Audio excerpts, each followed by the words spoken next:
মার্কিন president Donald ট্রাম্পের white হাউসের সংস্কার কাজের সমালোচনা হিসেবে ওয়াশিংটনের বিখ্যাত ন্যাশনাল মলে স্বর্ণের টয়লেট সহ বিশাল সিংহাসন স্থাপন করা হয়েছে। মার্বেল ও স্বর্ণের তৈরি দেখতে সিংহাসনটিতে আসনের পরিবর্তে একটি টয়লেট রয়েছে এবং এর সঙ্গে একটি ফলক আছে।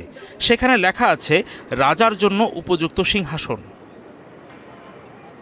সিংহাসনের ফলকটিতে আরও লেখা আছে অভূতপূর্ব বিভাজন, ক্রমবর্ধমান সংঘাত এবং অর্থনৈতিক অস্থিরতার এই সময়ে প্রেসিডেন্ট ট্রাম্প সেই বিষয়ের উপর মনোযোগ দিয়েছেন যা সত্যিই গুরুত্বপূর্ণ ছিল। তা হলো হোয়াইট হাউসের লিঙ্কন বাথরুমের সংস্কার। এটি এমন একজন অবিচল দূরদর্শী ব্যক্তির প্রতি শ্রদ্ধাঞ্জলি যিনি উপর থেকে একটি সমস্যা দেখেছিলেন এবং সেটিকে স্বর্ণ দিয়ে রাঙিয়ে দিয়েছেন। গত বছর ক্ষমতায় ফেরার পর থেকে ট্রাম্প হোয়াইট হাউস এবং বৃহত্তর অর্থে ওয়াশিংটনের ব্যাপক সংস্কার কাজ চালিয়ে যাচ্ছেন। লিঙ্কন বেডরুমের পাশের বাথরুম সংস্কার ছাড়াও তিনি ওভাল অফিসে বিভিন্ন ধরনের সোনালী প্রলেপ যুক্ত করছেন, একটি বলরুম তৈরির জন্য হোয়াইট হাউসের ইস্ট উইং ভেঙে ফেলেছেন এবং কেনেডি সেন্টার পারফর্মিং আর্টস ভেন্যুটির পুনর্নির্মাণের পরিকল্পনা করছেন।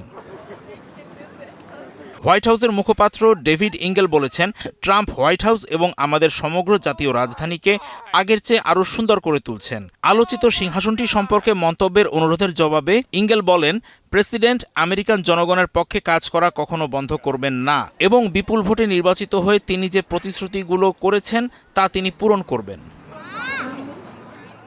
ভাস্কর্যটিতে টয়লেট পেপারের একটি রোল আছে, সেখানেও ব্যঙ্গ করে লেখা আছে দ্য সিক্রেট হ্যান্ডশেক।